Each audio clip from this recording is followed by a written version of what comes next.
Fala galera, mais uma vez eu, Alexandre Magalhães, na resenha com Magalhães, para falar dos times do futebol brasileiro e dos campeonatos que estão em curso. Última rodada do Brasileirão, muita coisa em disputa, né? E para o Bahia, a tão sonhada vaga na Libertadores. Amigo torcedor do Bahia, que me criticou por diversas vezes, dizendo que eu tinha dor de cotovelo, simplesmente por eu não concordar com alguns absurdos que se falavam, simplesmente por não enxergar da mesma maneira e muitas vezes por ficar nítido que estavam mentindo para o torcedor do Bahia. O torcedor do Bahia, por várias razões, preferia não enxergar o óbvio, preferia acreditar num sonho que, para se tornar realidade, tinha que ter outras coisas em comum. E recebi durante esse ano de 2024 até 2023, até pelas minhas palavras em relação a SAF, que eu não gosto de SAF, já falei aqui, não gosto de SAF, porém, algumas coisas que a SAF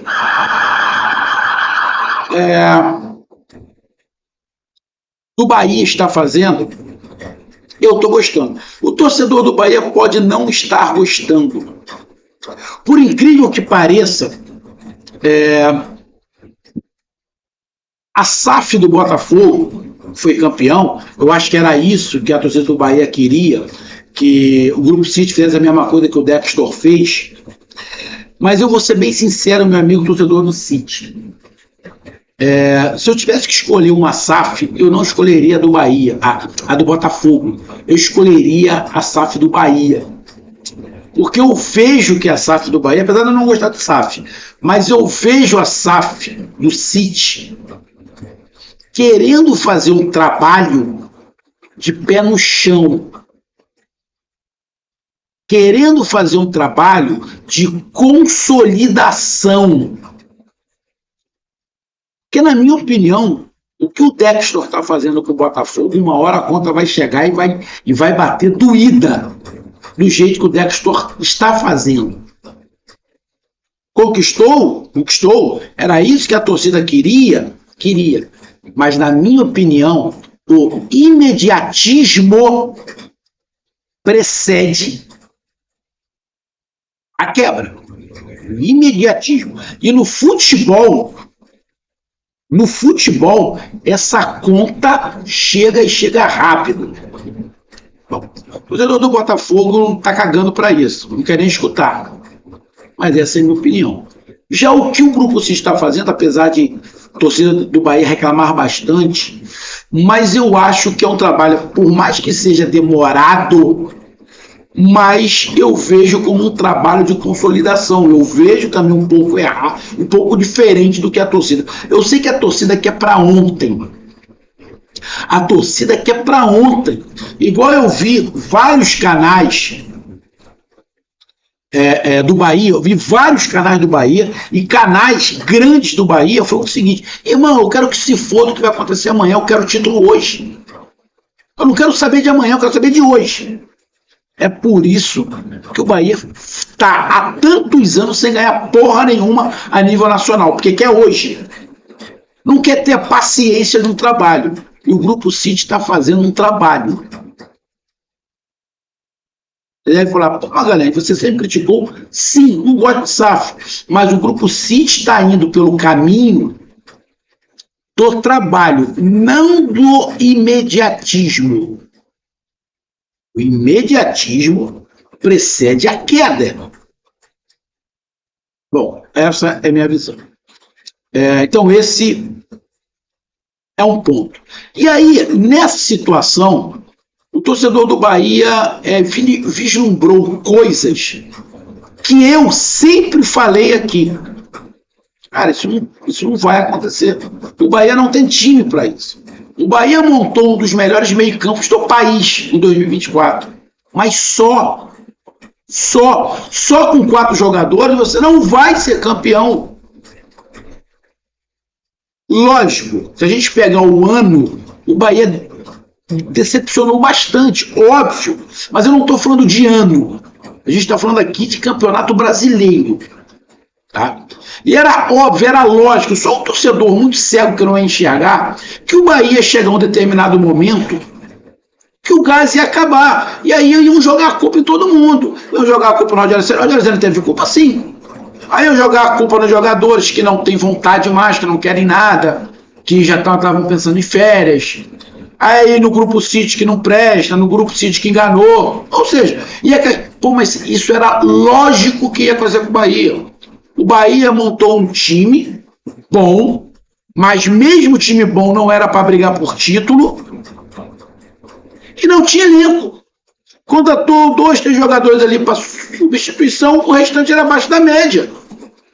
É só você ver. O veterano Everton Ribeiro foi o que mais rendeu na reta final. Não pode, pô. Estava errado, pô. E chegando nesse meu ponto de vista, eu vou falar do jogo e vou falar do Bahia no Brasileirão, tá? Eu já te digo o seguinte, fiquei muito feliz, tá? Muito feliz. Muito mais feliz do que eu imaginava. Quando terminou o jogo,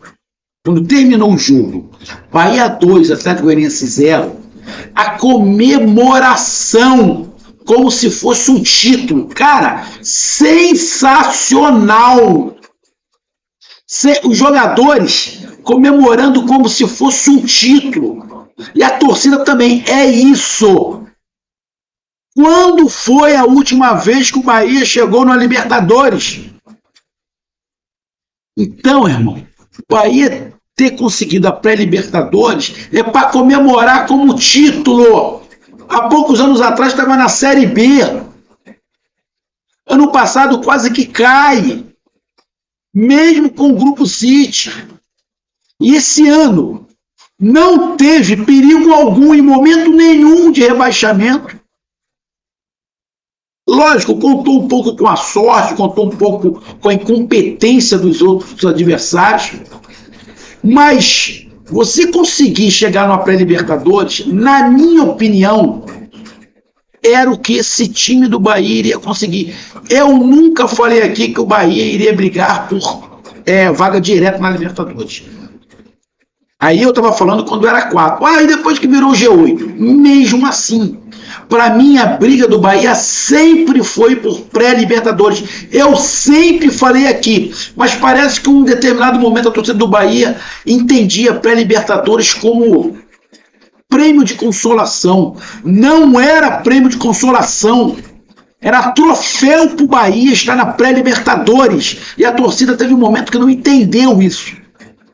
Mas graças a Deus, ao final do campeonato, eu vi os jogadores vibrando, mostrando, os jogadores do Bahia mostrando para a torcida que eles queriam muito. Estavam acontecendo situações, eles estavam cansados, não conseguiram jogar bem muitos jogos, tiveram uma queda de rendimento muito grande, mas eles queriam muito, só que eles não tinham mais força.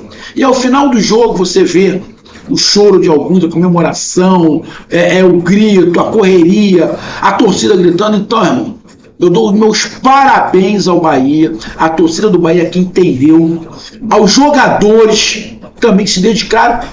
Cara, nem sempre acontece o que a gente quer. Então, de cara, eu já dou os parabéns para todos, pela vibração, pela luta, pela alívio no peito de ter conseguido colocar o Bahia depois de anos na Libertadores.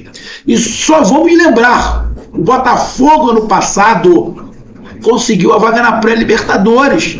E esse ano foi campeão. Então, torcedor do Bahia, eu não estou falando que o Bahia vai ser campeão, mas o Botafogo, com, lógico, as suas diferenças, que eu não gosto da SAF do Botafogo, a SAF do Botafogo é imediatista. Isso é muito perigoso. Mas é um exemplo de um pezinho de cada vez. Então, irmão, parabéns ao Bahia. Agora vamos para o jogo. Então deixa eu logo pedir a você, meu amigo torcedor do Bahia, eu peço que você curta, compartilhe, inscreva-se no canal, dê o seu like, ative a notificação, coloque seus comentários, entre no nosso WhatsApp, tá aqui vai na descrição do canal. Você vai lá do seu nome, o time que você torce, que eu coloco você no grupo do seu time, só para lembrar, para falar de futebol, não para falar de política, nem de religião. E se você quiser ajudar o canal a crescer, você pode ajudar através do Pix, que é o número do nosso WhatsApp, você pode ajudar através do Superchat, quando estiver fazendo live, e você pode ajudar através do clube de membro do canal Resenha com uma galera aqui embaixo de azul. E agora você pode ajudar através do Valeu, que esse coração que se franco do lado compartilhar. Mais uma coisa, não deixe de se inscrever no canal, porque mais da metade da galera que acompanha o canal não é inscrito. Então dê essa moral pro canal, inscreva-se no canal. Vamos lá pro jogo, cara. O Goianiense não tinha mais nada a perder, já tinha sido rebaixado há muito tempo. Não, o Goianiense jogou, né? Sem muita responsabilidade, lógico, com profissionalismo. Alguns jogadores querendo mostrar trabalho para permanecer no Atlético Goianiense na Série B, porque vai ter alguns ali que vão para a Série C, né? Não vão ser aproveitados. Então, muitos ali querendo ser aproveitados. E o Atlético Goianiense tentou, chutou, né? Sem responsabilidade, você acaba arriscando mais. Criou algumas situações ali preocupantes para o Bahia. O Bahia não fez um jogaço, mas achei que o Bahia fez um jogaço, que até pela condição de nervosismo, até pela condição que o Bahia não vem fazendo grandes jogos, era normal, mas o Bahia era um time superior. O Bahia deu 17 chutes, 5 em direção ao gol. Essa média do Bahia foi baixa durante o campeonato inteiro em relação chute a gol e chute em direção ao gol. O Bahia teve uma média baixa. A posse de bola acabou sendo do Atlético Goianiense. Estranhamente, você ter o Bahia com menos posse de bola do que contra um time rebaixado é estranho, mas você consegue compreender, né? Porque o Bahia faz um gol no final do primeiro tempo, e aí acabou segurando um pouco, e muito isso porque o Atlético Goianiense não ficou só atrás, o Atlético Goianiense tentou jogar, tentou ser um time mais agressivo. No segundo tempo o Atlético Goianiense tentou, foi para cima, teve até mais da posse de bola, o Bahia segurando o resultado, tentando sair no contra-ataque, consegue o pênalti, ali um pênalti infantil, né? O jogador do Bahia foi muito inteligente, conseguiu recuperar a bola, viu que os dois jogadores cruzaram a bola, cruzaram as pernas, jogou a bola por cima e foi. Ou seja, foi um pênalti infantil, mas muito inteligente por parte do jogador do Bahia. Faz o 2-0, segura o jogo. Se o jogo ia ser bonito, feio, não interessava. O Bahia só dependia dele. Obviamente, bateu um certo nervosismo o Bahia, porque o Cruzeiro fez o gol aos 30 minutos.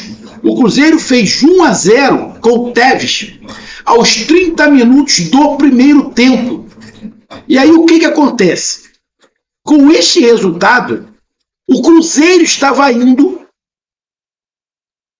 para a pré-Libertadores. O Bahia estava ficando fora, dentro de casa, contra o Atlético Goianiense. Então, você junta isso tudo. O Bahia não vem jogando bem. O nervosismo, a pressão da torcida, né? O Cruzeiro faz um gol, pega a vaga. Então foi um jogo tenso para o Bahia, onde acabou o Tassiano fazendo gol de cabeça. Sempre falei aqui, não dá para o Bahia pensar em coisas grandes com o Tassiano como atacante. Mas ele fez o gol. Sim, mas o Tassiano é para compor elenco. O Tassiano não pode ser o cara. O Luciano Rodrigues não. O Luciano Rodrigues tem uma qualidade diferente. O Tassiano é para ajudar. Mas parece que o Luciano Rodrigues é um cara mais diferenciado, né? E aí, você pega os números, O Bahia fez um futebol diferente do que foi o início. Não teve a posse de bola, errou mais passes que o Atlético Goianiense, fez mais faltas que o Atlético Goianiense, tomou mais cartões amarelos que o Atlético Goianiense. Ou seja, o Atlético Goianiense teve mais escanteio, ou seja, todos os números, com exceção de chutes e chutes em direção ao gol, todos os outros números foram a favor do Atlético Goianiense. Mas os números que eram o mais primordial era chutes em direção ao gol. O Bahia teve mais. Então não foi um grande jogo, mas o Bahia fez o resultado diante de um time que é nitidamente inferior. Mas o nervosismo, a tensão, obviamente que falaram para os jogadores em campo que o Cruzeiro estava ganhando. Isso tudo tornou o jogo mais difícil do que realmente o jogo era. Mas o que importou para o Bahia foi o triunfo. Era isso, mas só dependia dele. E o triunfo do Bahia o colocou na Libertadores. Triunfo justo do Bahia. E na minha opinião, também, a gente vai olhar aqui o retrospecto, uma classificação justa à pré-Libertadores, que era o que eu previa para esse Bahia. Recebi muitas críticas, mas acabou acontecendo o que eu previa. Bahia na pré-Libertadores. Não na fase de grupos. E aí, a gente vai aqui fazer um panorama do que foi o Bahia, no Brasileirão. Tá? Não é na temporada, no Brasileirão. Bom, o Bahia terminou o Brasileirão na 8ª colocação na pré-Libertadores. O Bahia teve 15 vitórias, 15 derrotas e 8 empates. O Bahia perdeu a mesma quantidade de jogos que ganhou. E aí a gente vai para os jogos em casa. Em casa, o Bahia ganhou 11, empatou 13 e perdeu 5. Ou seja, o mando de campo do Bahia foi muito importante. Só no mando de campo, o Bahia fez 36 pontos. Só jogando em casa, o Bahia fez 36 pontos. Só em casa. O Bahia terminou com 53. Ou seja, mais da metade dos pontos do Bahia foram feitos em casa. E fora de casa? Fora de casa, o Bahia só teve 4 triunfos. Isso pesou. O problema do Bahia no Campeonato Brasileiro foram os jogos fora de casa. O Bahia fora de casa perdeu 10 vezes. O Bahia fora de casa fez 12, fez 17 pontos. Menos da metade do que fez em casa. Isso também atrapalhou. Então, acabou sendo um time, no Campeonato Brasileiro, o Bahia é um time muito caseiro, que da sua casa fez a sua força. Mas isso é muito bom. O Fortaleza foi o único time no Campeonato Brasileiro que não perdeu em casa. Você não perder em casa já ajuda bastante. O Bahia tem que continuar assim, não perdendo em casa. Mas tem que saber melhorar ganhar fora de casa. Então, um dos pontos negativos do Bahia foram os jogos fora de casa. Aí a gente vai pegar aqui o Bahia. Bom, o retrospecto do Bahia dentro do Campeonato Brasileiro, da 4ª rodada até mais ou menos a 8ª, 9ª rodada, o Bahia brigou entre os 4 primeiros. Teve até momentos que o Bahia poderia ter sido líder, né? Depois do Bahia deu uma queda para a 5ª colocação, mas até a 14ª colocação, o Bahia ficou ali entre os 5 primeiros. E aí da 15ª até a 18ª, mais ou menos, o Bahia saiu dessa briga da 5ª colocação. Mas terminou o Bahia terminou o turno entre os 5 primeiros. Então, se você olhar primeiro e segundo turno, o primeiro turno do Bahia foi bom. O Bahia brigou o primeiro turno quase que inteiro, tem um outro momento que não, mas quase que o turno, quase que inteiro, entre os 5 primeiros. O problema foi o segundo turno, mas era isso que eu estava falando. O que eu falava do time do Bahia era isso. Era ter time, não ter elenco e faltar fôlego. E no segundo tempo, no segundo turno, basicamente, faltou fôlego, porque no segundo turno, em momento algum, o Bahia ficou entre os 5 primeiros. O Bahia, na verdade, foi caindo, e ficou ali na 30ª rodada até o final, ali 7ª, 8ª posição, 9ª, 7ª, 8ª, ficou ali muito, porque os adversários foram incompetentes. Porque o Bahia ficou boa parte do final do campeonato sem vencer, cara.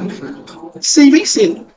E aí a gente vai aqui para mais alguns dados interessantes. A gente pega aqui. O Bahia fez 49 gols e tomou 49. Outro ponto negativo. Tomou muito gol. O Bahia, aqui deixa eu pegar. O Bahia teve um saldo 0. Eu não sei aqui o saldo 0 do Bahia. Deixa eu até pegar aqui. Deixa eu ver. O Bahia ficou aqui na 9ª colocação em relação a saldo. Na 9ª colocação. Ou seja, ficou na primeira parte da tabela. Mas poderia ter sido melhor. Poderia ter sido melhor. Porque se você pegar dos 8 primeiros, o Bahia foi o que fez menos gols e foi o que tomou mais gols. O Cruzeiro, que ficou atrás, teve um saldo positivo de 2. Então, o Bahia teve o saldo negativo, teve outro ponto negativo do Bahia, foi a quantidade de gols tomados. Gols por partida, 1.3. Fez ali, deixa eu pegar, gols com a perna esquerda 16, gols com a perna direita 12, 22, gols de cabeça 11. Os gols foram variados, isso é muito interessante. Chances de gol por partida, 2.3. Não é muito alto, poderia ser melhor, tem que melhorar. Grandes chances perdidas por jogo, 1.5. Aí também não é tão ruim. Você cria chance, mas aquelas grandes chances, você perdia 1,5. Não acho um número ruim. Total de chutes por partida. Desculpa. Total de chutes por partida, 13,5. Eita. Total de chutes por partida, desculpa. Total de chutes por partida, 13,5. Não é um número muito baixo. Não é muito alto, mas também não é um número muito alto. Não é muito baixo, mas não é muito alto. Eita. Ai, Jesus.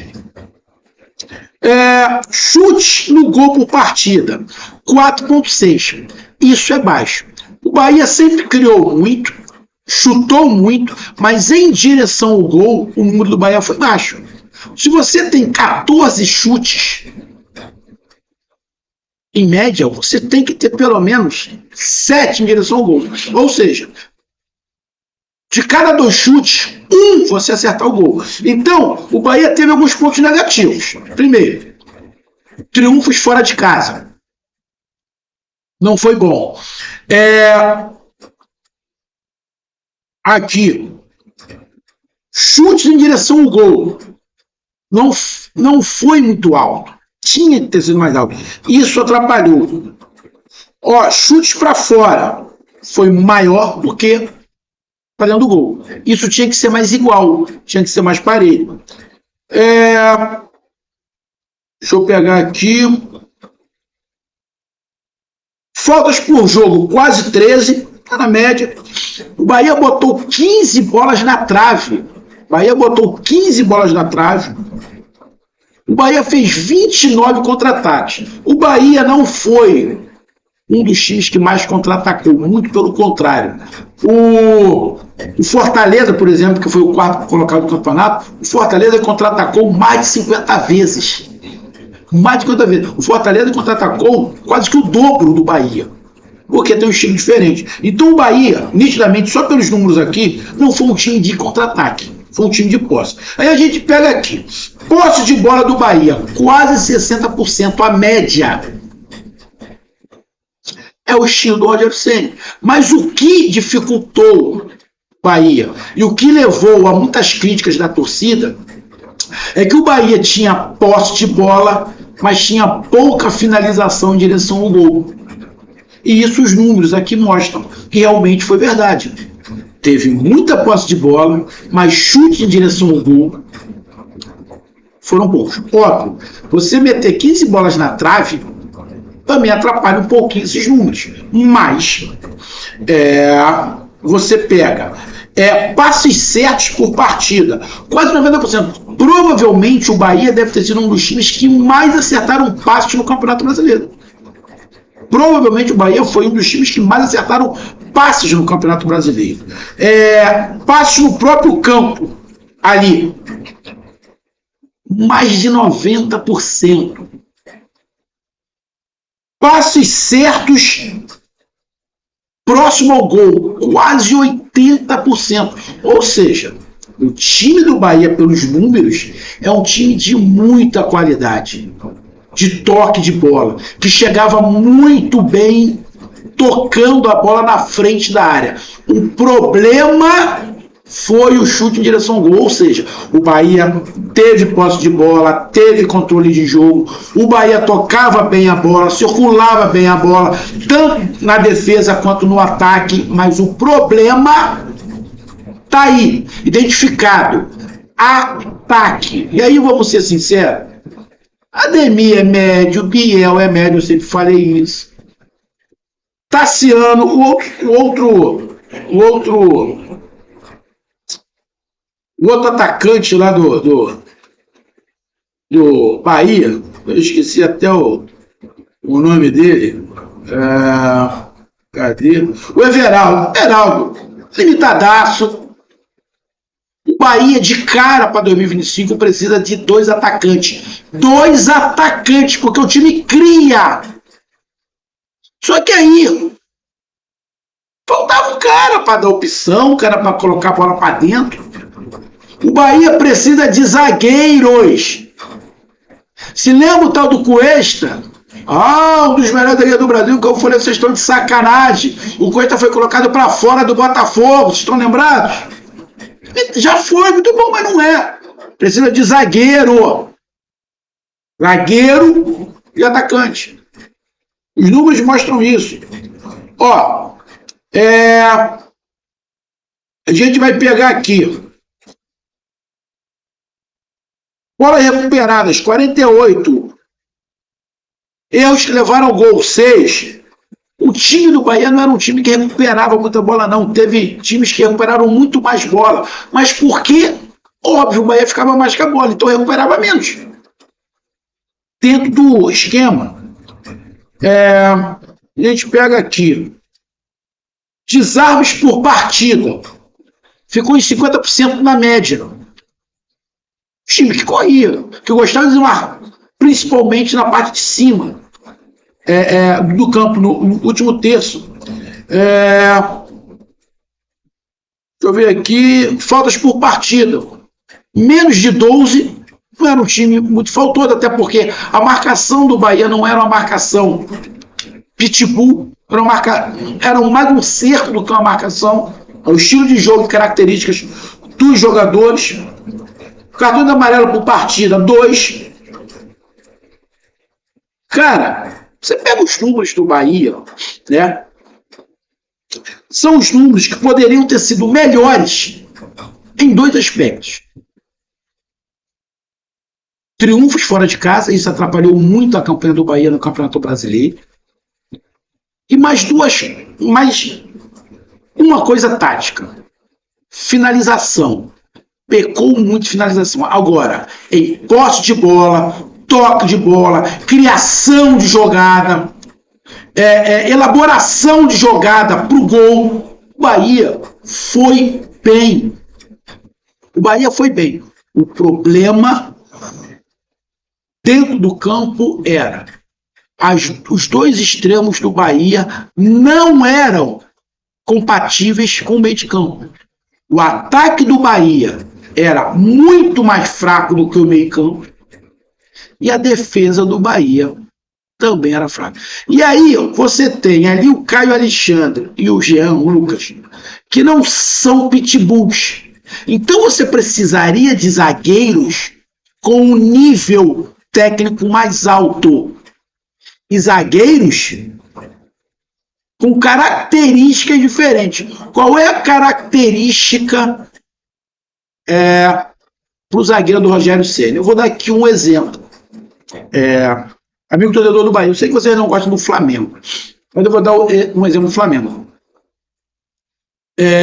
O Tite, quando estava no Flamengo, o zagueiro do Flamengo era o Fabrício Bruno, que chegou à seleção. Grande zagueiro. Zagueiraço foi o Fabrício Bruno. Só que o Flamengo tinha um Léo Ortiz. Eu acho que ninguém acha que o Fabrício Bruno é melhor que o Léo Ortiz. Só que pro Tite, o Fabrício Bruno era melhor. Quando o Felipe Luiz assumiu, a primeira coisa que o Felipe Luiz fez foi botar o Léo Ortiz em campo. O que aconteceu com o time do Flamengo? O time do Flamengo continuou forte,